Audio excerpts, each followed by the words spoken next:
Bienvenue pour cette deuxième vidéo. Dans cette vidéo, je vous parlerai d'opérations sur les fonctions. Alors, opérations élémentaires tout d'abord. Addition, soustraction, multiplication et division. Toutes ces opérations, au fond, on peut les utiliser pour définir de nouvelles fonctions à partir de deux fonctions, f et g, disons. Alors, la condition que je donne ici au début, c'est qu'il faut que ces deux fonctions aient le même domaine de définition.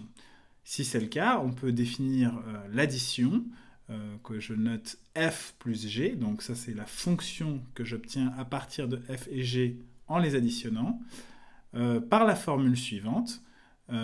L'image d'un point x dans le domaine A par la fonction f plus g, c'est égal à l'image de x par f plus l'image de x par g. Donc ici, vous voyez cette égalité peut-être un peu mystérieuse. Eh bien, au fond, dans le membre de gauche de cette égalité, vous avez le fait qu'on parle de l'image de x par la fonction f plus g. Et à droite de l'égalité, vous avez la formule pour calculer cette image, qui est donnée par l'image de x par f, auquel on ajoute l'image de x par g. Alors juste en dessous, vous avez une illustration avec deux fonctions, f et g, x carré pour f et x cube plus 1 pour g. Et vous voyez ici ces points, par exemple ceci. Pour déterminer l'image d'un point x par la fonction f plus g, eh bien simplement, on détermine l'image de x par f, c'est la hauteur du point bleu ici, la coordonnée en y donc. On fait de même pour g, ça va nous donner le point vert ici, et dont la deuxième coordonnée, la coordonnée en y, nous donne g de x.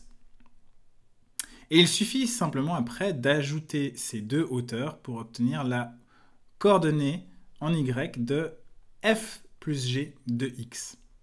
Alors, cette illustration sert à expliquer cette formule que vous avez au-dessus, qui explique comment est-ce qu'on construit la fonction f plus g à partir des fonctions f et g. Alors, pour considérer la fonction f plus g, il n'est pas nécessaire que f et g aient le même domaine de définition. Si f a un domaine de définition A et g a un domaine de définition B, eh bien on peut quand même définir la fonction f plus g sur l'intersection des deux domaines. Donc ici, l'intersection est désignée par A inter B. Ce petit signe, c'est le signe de l'intersection. Et on pourra faire de même pour les autres opérations élémentaires, donc soustraction, multiplication et division.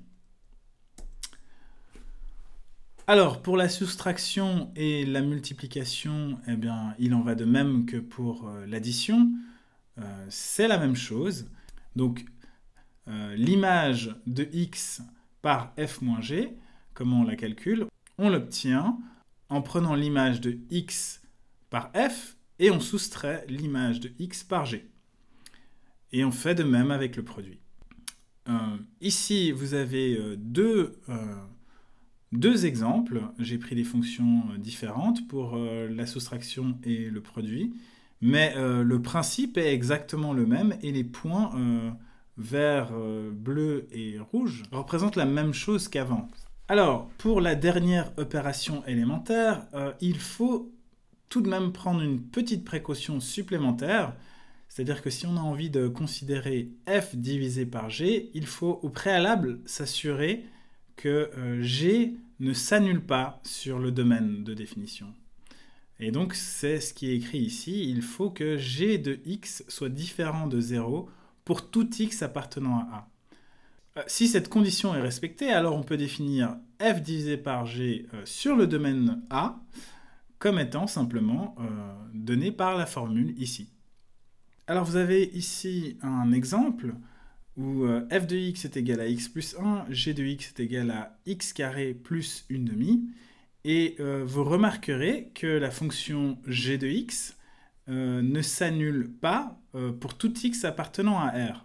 Et donc, comme la fonction f de x est aussi définie sur tout R, eh bien, on obtient une fonction f sur g qui est aussi définie pour tout x appartenant à R, dont le domaine de définition est R, et elle est donnée ici en rouge. Et le principe de calcul des images pour la fonction quotient, donc ou division, f sur g, eh bien, est le même que pour les autres opérations. On calcule l'image d'un certain point x par f, on calcule la même chose avec la fonction g, et on fait le quotient de ces deux valeurs, f de x divisé par g de x. Alors, une autre opération qui est courante, et peut-être un petit peu moins élémentaire que les précédentes, c'est l'opération de composition de fonctions. Alors pour ça, il faut que donc on ait deux fonctions, mais il est nécessaire que le domaine d'arrivée de f soit égal au domaine de départ de g.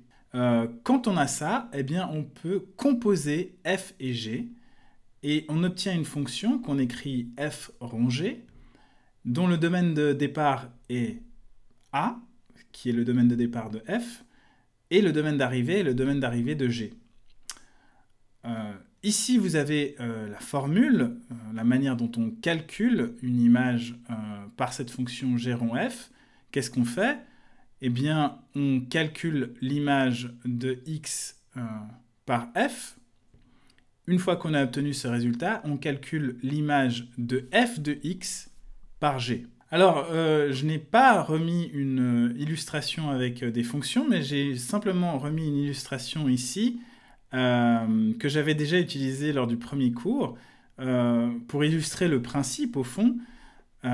Ici, j'utilise encore l'image de la fonction mathématique que je vois là comme une composition de deux fonctions. Donc c'est simplement une illustration, hein, ce n'est pas une fonction mathématique, même si je parle de maths en l'occurrence. Alors là, dans cette illustration, eh bien, la fonction f, ce serait la fonction visuelle qui agit sur vos émotions. Vous rentrez triste, on vous applique la fonction visuelle et vous êtes perplexe. Et ensuite, avec cette perplexité, grâce à la fonction symbolique, eh bien, vous arrivez à être joyeux. C'est vraiment une illustration simplement pour vous faire sourire éventuellement, mais le principe est bel et bien celui qui est énoncé juste là. Et du coup, le nom de composition, j'espère, fait sens. Alors, il y a des précautions à prendre quand on fait une composition de fonctions. Comme je l'ai dit, c'est qu'il faut que le domaine d'arrivée de la première fonction soit le même que le domaine de départ de la deuxième fonction, pour pouvoir bien composer. Et du coup, il ne faut pas confondre g rond f avec f rond g. Donc par exemple, pour ces deux fonctions, f, ici, c'est la fonction racine carrée, dont le domaine de départ, c'est r+, et la fonction g, c'est x au cube, donc le domaine de départ et d'arrivée, c'est R tout entier. Alors, G rond F est bien défini, et on peut même déterminer ce que cette fonction est. G rond F de x, c'est simplement x puissance 3/2. Par contre, F rond G n'est pas défini, car si je commence par la fonction G, F rond G, en fait, le domaine de départ devrait être R. Donc j'ai le droit de prendre -1 et de voir quelle est l'image de -1. Et ce dont je m'aperçois dans le calcul que vous voyez ici en bas, c'est que si je fais ça, eh bien au fond, je suis amené à calculer la racine de -1, qui n'est pas un nombre réel. Donc dans le cadre de ce cours, on dirait simplement que la fonction f rond g n'est pas définie. Même si certains et certaines de vous le savent peut-être, racine carrée de -1 est un nombre complexe. Nous ne nous aventurerons pas dans les nombres complexes dans ce cours, rassurez-vous. Alors, une dernière opération qui ne s'applique pas pour toutes les fonctions, c'est l'opération réciproque. Et alors, elle ne s'applique pas pour toutes les fonctions. Quelle est la condition pour qu'elle s'applique? Eh bien, c'est que la fonction en question soit une fonction bijective. Alors, lorsqu'une fonction est bijective, eh bien, on peut considérer sa réciproque, qu'on note f puissance -1, dont le domaine de départ et d'arrivée est, disons, l'opposé du domaine de départ et d'arrivée de la fonction f. C'est-à-dire que si f a comme domaine de départ A et comme domaine d'arrivée B, eh bien la fonction réciproque a comme domaine de départ B et comme domaine d'arrivée A. Et cette fonction réciproque est caractérisée par cette équivalence, c'est-à-dire que si y est égal à f de x, eh bien x est égal à f-1 de y et inversement. Alors, cette équivalence, elle peut aussi s'écrire avec le signe de composition. Et du coup, pour tout x appartenant à A et pour tout y appartenant à B, eh bien, on peut écrire les deux choses suivantes, c'est-à-dire que x est égal à f-1 rond f de x et y est égal à f rond f-1 de y. Alors, c'est un peu mystérieux peut-être comme ça, mais au fond, ça veut simplement dire qu'on revient sur nos pas. Et visuellement, encore une fois, la puissance du langage visuel, on peut très bien voir ce qu'est la fonction réciproque.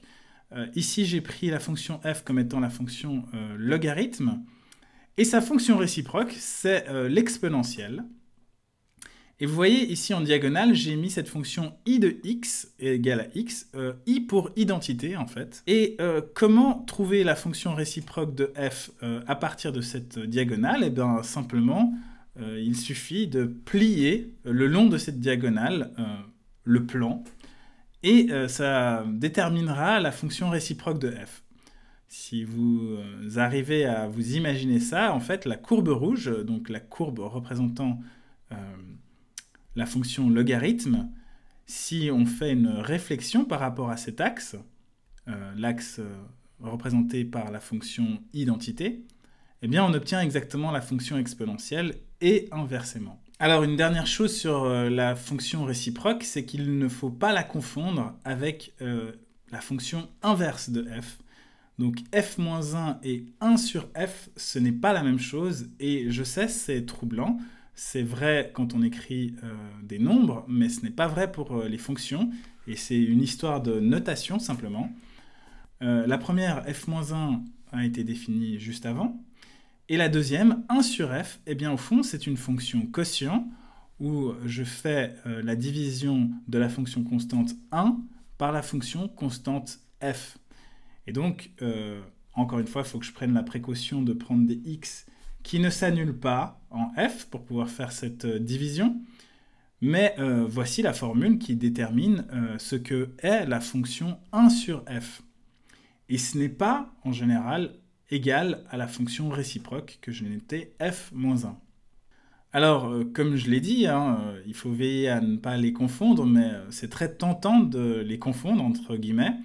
Et ça explique pourquoi vous verrez peut-être dans d'autres références que la fonction réciproque est notée f avec un petit r en puissance. Personnellement, je préfère malgré tout la notation avec le -1, mais c'est juste une histoire de préférence. Alors ça conclut la deuxième vidéo, je vous retrouve pour la dernière.